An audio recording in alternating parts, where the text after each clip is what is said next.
Media Literacy, the New Basic, is made possible by major funding from the W.K. Kellogg Foundation, with additional support from Carnegie Corporation of New York, the Aaron Diamond Foundation, Toyota, the National Endowment for the Arts, the Corporation for Public Broadcasting, and viewers like you.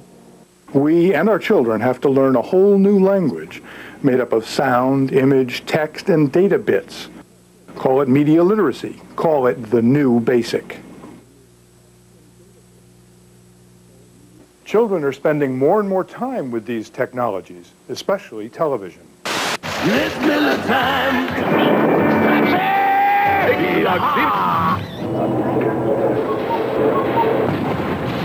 I'm a Terminator. Does this new media environment support our ideas about how we'd like our children to grow up? These girls are ready to shop, so why don't you bring out the merchandise, baby? He's a 22-year-old that works at a health club so he can get paid to work out. Is the media environment our children live in beyond our control? Is there a connection between this unprecedented barrage of information and some disturbing trends? Teenagers read fewer newspapers than ever before. 3 years after the Joe Camel ad campaign started, teenage preference for Camel cigarettes had increased from almost 0 to 32%.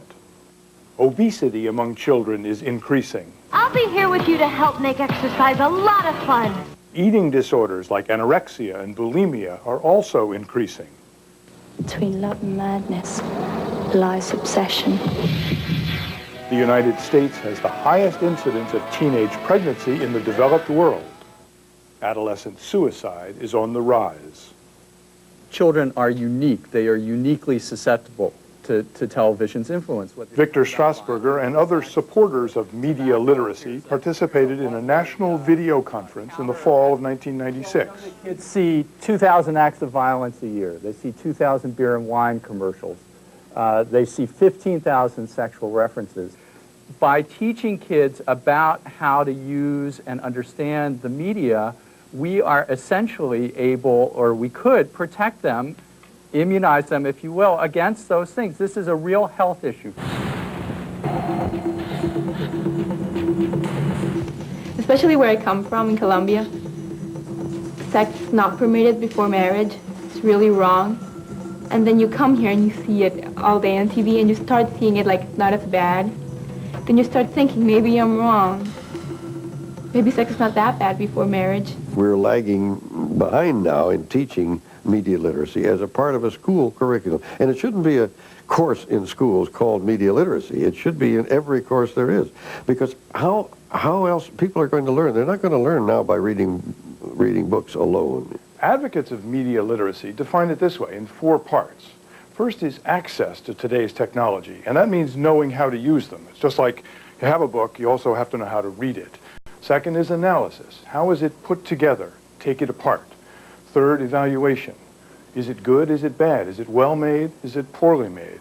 And finally, production. Knowing how to use all of today's technologies to produce your own messages.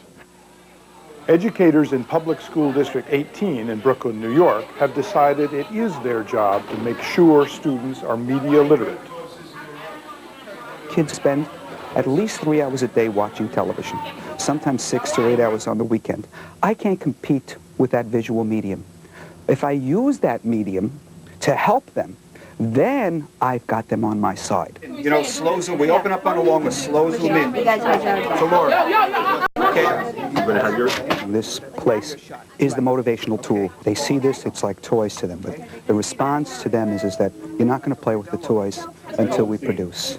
And that means we're going to learn how to write, do pre-production, research, scripting, storyboarding, rewriting, and creating a specific point of view. I think that the script writing in studio has helped me in even social studies because, like, recently we've been writing articles on real facts that happen, and we've been doing pro and con sides. And usually I would just, like, do what I have in my head and just write what I thought was the truth. But now I know that I have to put a lot of research in it and think before I write and bring out more of the truth than just what I think. If more students could go through programs like we have, they could better understand TV and see that there is someone behind everything that they're watching. Everything that they do watch has a separate meaning. When the viewers see this program, they're going to see kids that understand TV, that could see right through it, they don't longer believe that TV's word is like the law. Okay. Support for teaching media literacy comes from the very top. My district was quick to recognize the benefits of having a media literacy program and a telecommunications program in it, because they were not going to deny the importance of media in our everyday lives. I'm just completing a research project that looks at 9th grade students in a single school district. The students who received multi-leveled curriculum on media literacy integrated in language arts, social studies, health, and science, those students' ability to detect target audience, motive, economic goals were dramatically different than the students who didn't receive that training. The other thing that we found was that students' ability to recall, remember, and comprehend information was dramatically improved as a result of media literacy. I was trying to teach a unit on dialogue, and we were looking at how to replicate human speech on the printed page because they're writing short stories. So I went to the master of dialogue, Ernest Hemingway, and we took a look at the short story, The Killers. The story didn't work, the lesson didn't work, the exchange between students and myself did not work. So panic sets in. You have a lesson that fails, what do?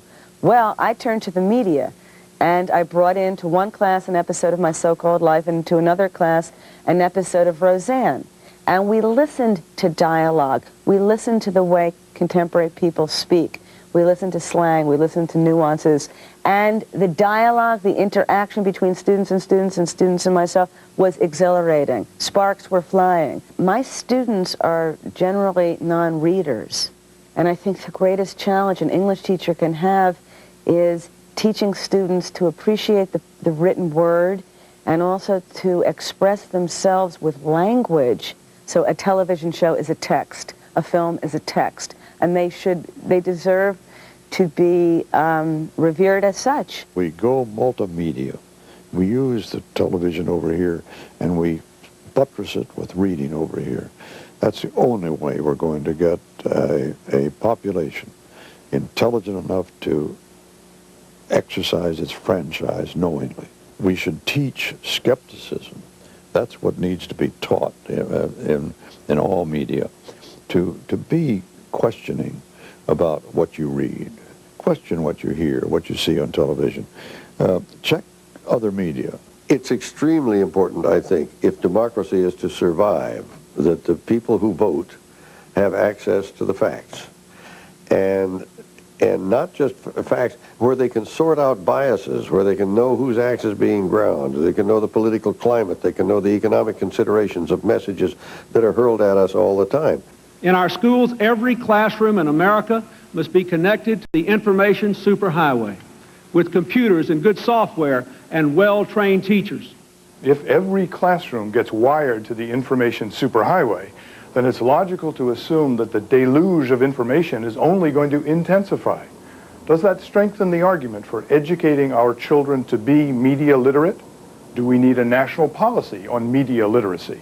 There are many media educators and scholars of media studies who would advocate there being, and I would too, a formal commitment to media education in the United States, preferably on the federal level and on state levels as well. Where I don't feel comfortable with it is if it has a strong political edge to it, and I don't think anyone's going to feel comfortable with that. I mean, if the government's going to try and push a particular orientation to the left or the right to the media, that's never going to fly. But if the idea is to enhance citizenry by making democracy work better, by developing a more critical citizenry that understands the different sources that one can get information and news from, and how to analyze that information, then I would think anyone who believes in the goals and the ideals of the Founding Fathers and so on ought to be on board. I think Jefferson would be on board for media education.